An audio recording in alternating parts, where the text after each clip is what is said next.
we represent, man. Big money bound. So let them know, man. Big money bound. The kids, man. We got the kids, man. Let them know.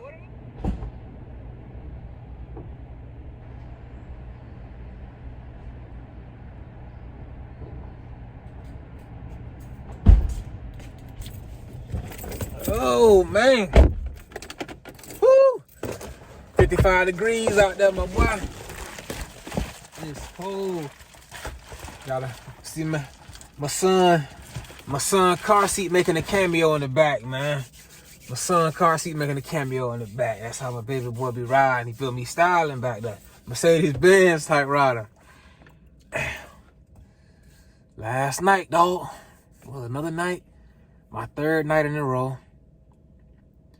I was gonna make it 4 nights, and I was gonna make it 7 nights in a row. But like, I can't go that many nights without being at home with my family, my son, my girl. Dog. It's different now, so I gotta, like, you know, put them plays in motion so I can make everything happen that I want to happen for us, man. Cause I gotta like change it up a little bit. And I'm gonna discuss that further down the line in like months to come. That's like in 2022, we gonna get into that. But right now we get into this car talk. Like I told y'all before, it's getting very, not even busy. We just like so short staffed that every day is busy. And it's like, man, as a newbie, as a new respiratory therapist, if somebody give you like a heavy workload, you're gonna try to get everything done. That's what you gonna try to do the impossible. Even though it's impossible to do, you're gonna run yourself ragged trying to get it all done. Now, respiratory therapy, they got the experience. They got some seniority. We talking about 10, 12 plus years. You ain't finna run no veteran respiratory therapist crazy. Like, I'm talking about them old heads, not me. I'm talking about people that's in like late 50s, early 60s, who been doing it forever. Man, they not going for it, bro. They like, yeah, all right, I see what you gave me. I ain't do, you gave me 12 flows. I did 6 of them. The other 6 that called me for help, I said, call my supervisor. Maybe they can help you because I can't do it. Can't be done. And they know it can't be done, so I ain't even trying. And that's how they talking to people, but you can talk that greasy and be like that real with somebody when like you close to retirement, or you could have been retired 3 years ago, but you just want to keep working so you can have you something to do.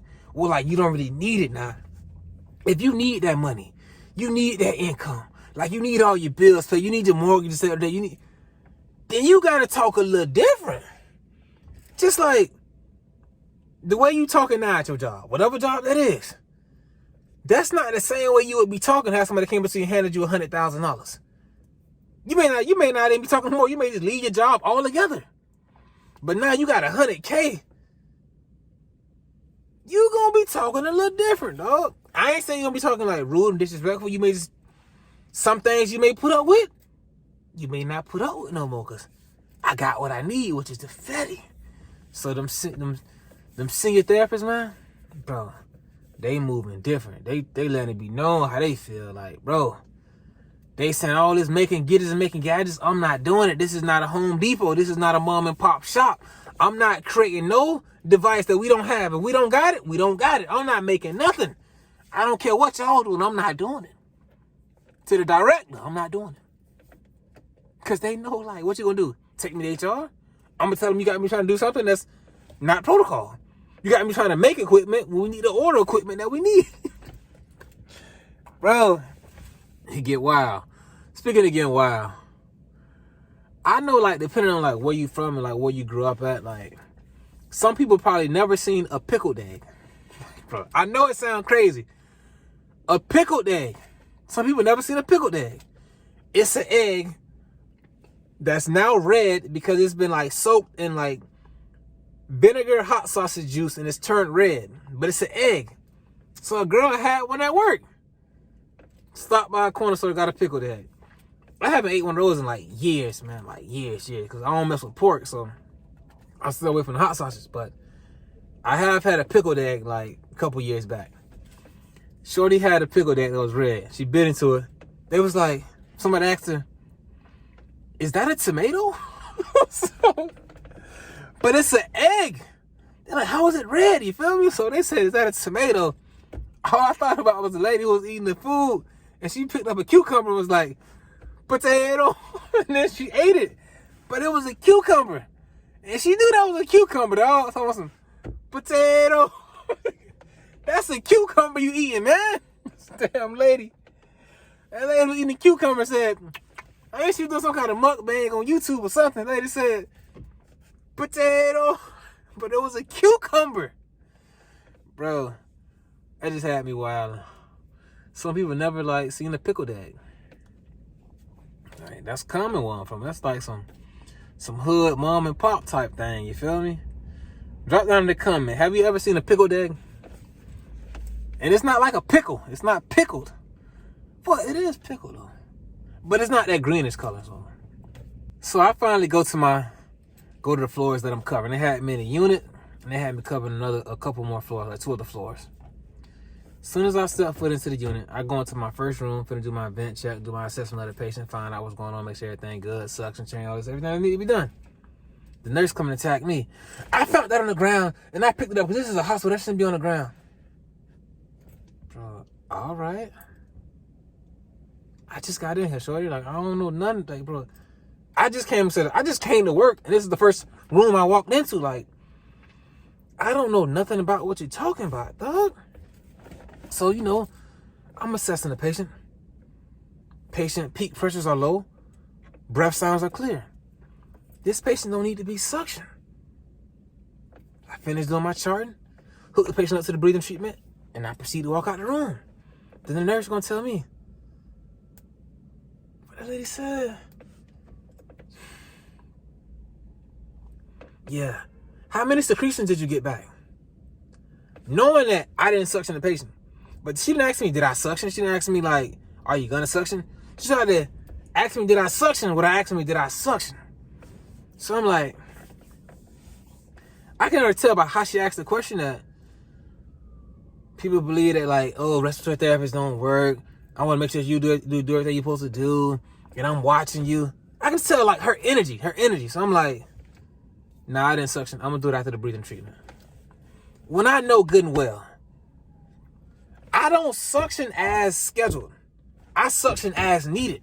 So when I come out every 4 hours, every 3 hours, I'm not going to suction you if you don't need it. Like, but some people do that. Some people just suction you just to suction, just like, even if it's not needed. Like, why would I do, like, that makes no sense. I'm not going to be the one to do that. But I see where you at with it. If I was to tell you that, you wouldn't even comprehend what I'm saying. Because you think a therapist was going there every time and suction. Every time they're in the room, they suction. Every time they're in the room, they suction. When that's not the case. Then I'm heading to the next room. So they're going to tell me, yeah. And that guy over there, he has a whole bunch of secretions. That guy over there, he has a whole bunch of secretions. A whole bunch. I'm like, oh yeah? All right, I got you, man. Like, that's up. Like, that's my judgment. Like, I'm doing respiratory therapy. And, like, nobody's going to make me do what they think I should do or what they want me to do by trying to manipulate me into doing it. Like, not saying, can you suction that person for me? You'll say something like, oh, yeah, I heard he has a whole bunch of secretions. He has a whole bunch. He needs to be suctioned. Like, bro, you're not saying, like, I know, like, I've been, this ain't my first time coming to the hospital, bro. Like, I had my fair share of respiratory therapy shifts. I know when somebody's trying to say certain things, get me to do this or make me do that, like, bro. Now, if it's needed, I'm going to do it. So don't even worry. But by you saying, yeah, well, they told me last week he had a mucus plug, that we should stay on top of suctioning, and I heard he got a lot of suctions over there. I heard he was getting back a lot of secretions last night. And, bro, you're not going to make me do it. If it don't need to be done, I'm not going to do it, shorty. So you kind of wasting your breath by even trying to manipulate me into doing something like that. Watch out for the manipulators. They'll manipulate you. So, yeah, man, that's just like, that's part of the hospital lifestyle. They'll try to, like, manipulate you and get you to do this and do that. But, like, one of the biggest things that came to me last night, man, like I said, I'm back at work. A lot of people haven't seen me in a minute, so they already putting 2 and 2 together. Every time it's time to get paid, Randy go missing, so we know where he at. So dude came up to me like, yeah, man, what's going on? Good being back, bro. You came back from your assignment, it's not. I'm like, hey, kind of relax now. Hey, you know, like, hey, relax. But yeah, I'm back, though. Yeah, I'm back. Yeah, man, I know a couple homeboys said he had went traveling, this and that. Okay, cool. Then dog getting to asking me, like, Hey, have you seen the new women that they got? Have you seen the new women? They're all coming to me talking about like new women that's been hired at the job. Like, bro, everybody here ain't the same. Like, I don't come to work for women. I come to work for my fetty to provide for my family. I thought I'm talking to you about iron sharpening iron. Like, you talking about new women. I'm talking about how you can make over $250,000. How I'm on track to make over $250,000. But you talking about women. Bro, we on two different wavelengths. We on two different frequencies. Ain't nothing wrong with liking women. That's cool. I love Jody. Each his own. But where I'm at with it, I'm not trying to hear nothing about no new women at the job. Hey, shout out to the women that got hired and at the job getting paid. I salute them. But I ain't here to talk about them in no other kind of sexual manner. I'm here to manifest my dreams into reality and get to this fetty and make sure my family's straight at home. Like, that's where I'm at with it, bro. Like, but it just showed me, like, everybody ain't, like I said, man, like, bro, I've been there. Like, I lived that lifestyle, you feel me? I had that player lifestyle. Like, bro, it ain't even nothing that, like, I can't even, like, glorify. Like, I did it, bro. I can paint a picture for the world to see. But then my girl to see. Gotta ask myself what mean the world to me. So I can tell you some things, but, hey, Jody to see that, bro. Come on, man. We all got to pass. So, like, but when I was doing that, you know how much time and energy that stuff take from you, bro?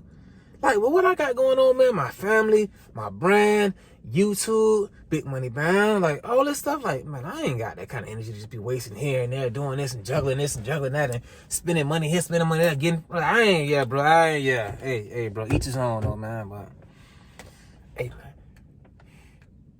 I don't want to, like, look, I don't want to even talk down to somebody that's living that, because like I said, I lived that, and I grew from it, and I elevated, you feel me? It's part of, like, growing up. You know, you grow up. I grew up, maybe everybody didn't. So that's where we was at with it. Another thing that happened to me, though. A nurse. I don't know what's wrong with her head or what's up with her mentality, but hey, man. Shorty was down the hallway. And I'm down this hallway. Everybody in the hospital got a special link cell phone. You can call them if you want to talk to them. I guess since she seen me, What? That lady clapped her hands from down the hall. So I'm looking this way out here. So it's ain't gonna be just a look. I see she's trying to get my attention. So I'm like, oh yeah, you tripping, thug. So as she trying to talk to me, I'm looking back like, who you talking to, thug? Like, who you trying to get? Can't be me. Can't be. So I keep doing what I was doing way down the hall. 30 minutes later, I get down, I go up over there where she was at. I'm like, hey, were you trying to get my attention? No, hold on. I walked into the room like, hey, I'm Randy from Respiratory Therapy. How may I be of some assistance? Were you trying to get my attention earlier? She's like, yeah, I saw you trying to get your attention. I'm like, hey, don't do that.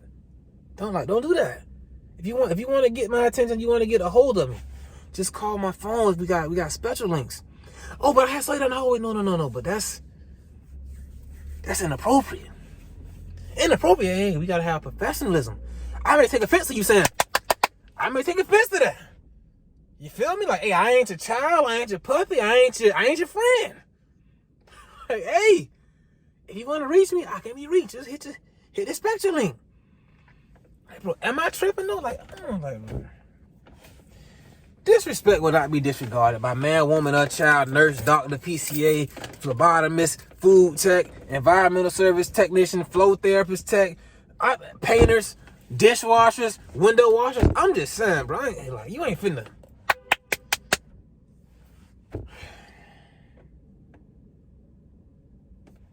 I got a sign at home. I'm changing though. I let it slide because I'm changing. I gotta be here for my boy, dog.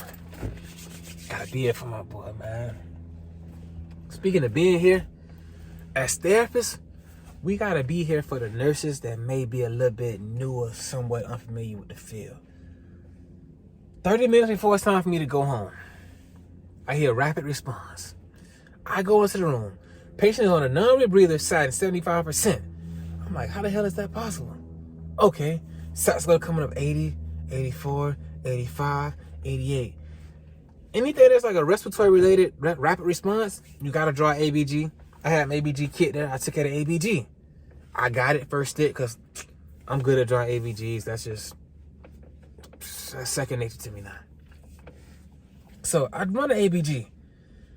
CO2 is normal, so the patient is ventilating. PO2 is low, so the patient just isn't oxygenating. Overall pH 7.44. So I'm like, let me go ahead and see what's going on, like, cause all the patient needed was oxygen. So they saying, I walk into the nurse talking to the doctor like, yeah, patient was in the bathroom, then they just got like short of breath. Then the heart rate went up to like 130, sats went down to the 70, 75. I'm like, hey, was the patient on oxygen? No, they weren't wearing oxygen. I'm like, why wasn't the patient wearing oxygen? Oh, the oxygen can't reach to the bathroom. All you gotta do is call the respiratory therapist and get an extender. This whole situation could have been avoided because the patient needed oxygen and wasn't wearing it. They moving around, jumping and bouncing, being clean and all of this. So it was an educational moment, but it was also like, are we serious, man? Like, somebody need oxygen, but you gonna take them off and walk them to the bathroom and do this and do that and let them. Y'all stay prayed up out there, man. Watch your family if they're in the hospital. People go to the hospital,